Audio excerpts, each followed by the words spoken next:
¡Ay, las granadas, qué buenas! ¡Qué ricas! Las granadas, además de esto, son buenas contra los parásitos intestinales. Denle a los niños granada y que se coman la piel de la granada. Esos tabiques internos son muy buenos contra los parásitos.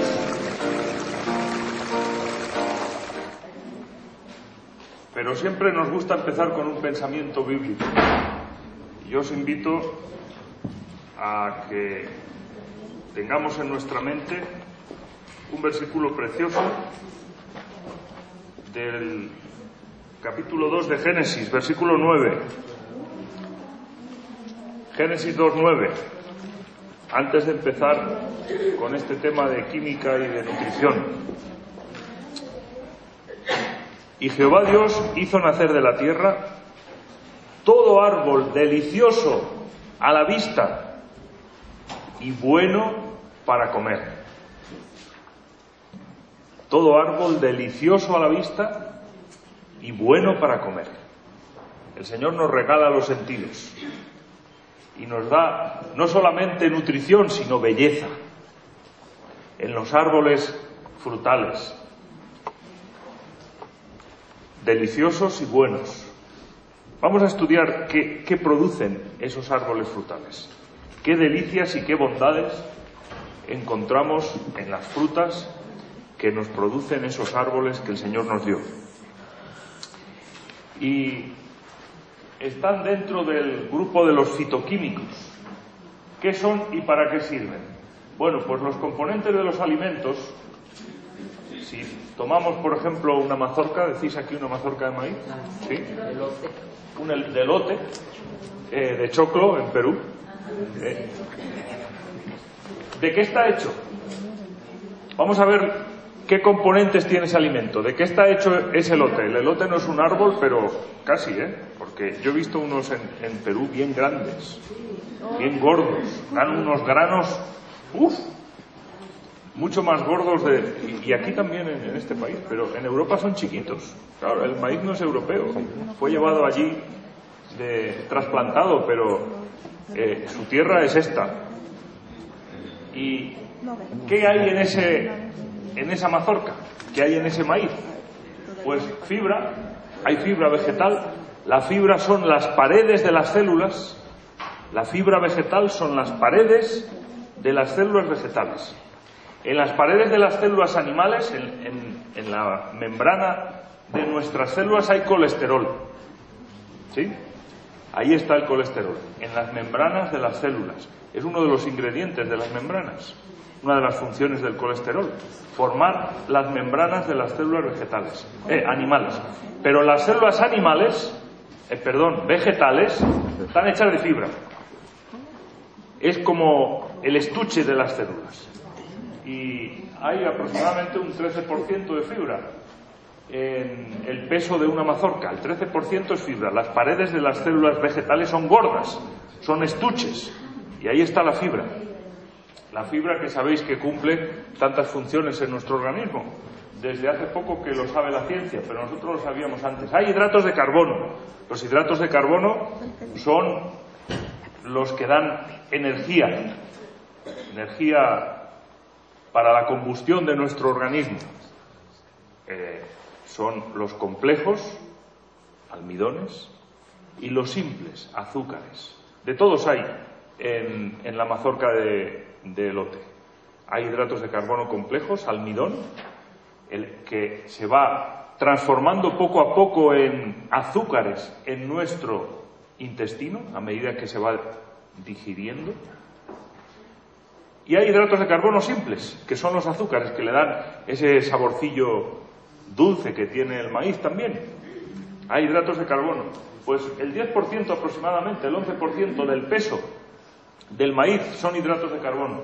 También hay proteínas vegetales de buena calidad, pero no completas.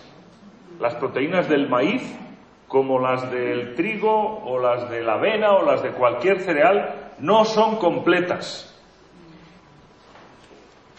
Eso quiere decir que la proporción de aminoácidos no es la ideal. Hay un aminoácido especialmente que le falta No que no haya nada, sino que no tiene la proporción ideal para formar mis propias proteínas. Ese aminoácido es la lisina. Las proteínas de los cereales son deficientes en lisina. Pero bueno, no se preocupen, no pasa nada. Simplemente las combinan con las proteínas de las legumbres, de las leguminosas, que son demasiado ricas en lisina, tienen un excedente de lisina y ahí se forma una proteína completa. Por eso hay que combinar diferentes fuentes de proteínas vegetales. Son proteínas un 7% aproximadamente del peso del maíz, pero también grasas. En todos los alimentos hay una pequeña cantidad, en las verduras prácticamente nada, pero en los cereales, en las legumbres, en las nueces sobre todo, hay grasa vegetal, en su mayor parte no saturada, quiere decir que es grasa líquida. ¿Dónde está la grasa en el maíz? ¿Dónde está? En el germen. El germen del maíz, como el germen de todos los cereales, tiene esos aceites, esos ácidos grasos insaturados en su mayor parte, poliinsaturados, que nuestro organismo necesita para mantener su equilibrio, el equilibrio de las grasas en la sangre. Necesitamos esas grasas del germen del maíz y del trigo y de otros granos. También hay agua. Agua es lo que más hay en un alimento. En un alimento vegetal, excepto en las nueces y en las legumbres secas, en todos los demás alimentos vegetales lo que más hay es agua. En el maíz tierno hay un 63% de agua. También hay minerales. Los minerales se llaman también cenizas porque es lo que queda después de quemar el alimento. Queda un residuo. Esa es la ceniza. Son minerales, son piedras. Y ahí en el maíz pues tenemos sobre todo calcio. Es rico en calcio el maíz. Es una buena fuente de calcio.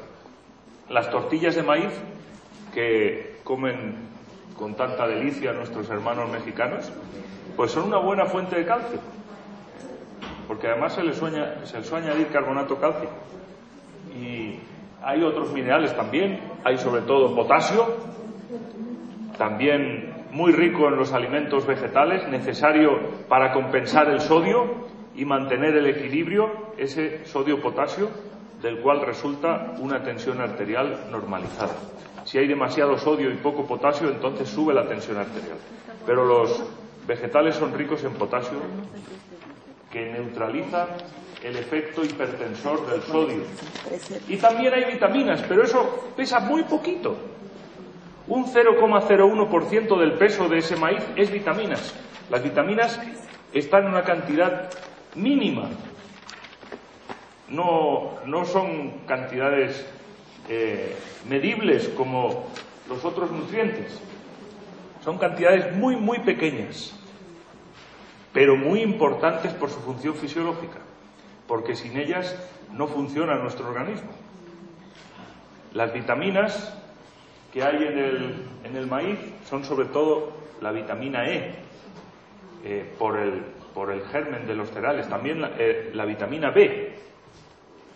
También hay un poquito de vitamina C en el maíz tierno, pero muy poquita. Por eso tenemos que combinar diferentes vegetales. El maíz o los cereales nos aportan vitaminas B y E, pero cuando lo combinamos con el tomate, entonces tenemos la vitamina C también. Así que hay que combinar diferentes vegetales, o lo combinamos con las frutas, entonces ahí tenemos más vitamina C, y así tenemos todas las vitaminas.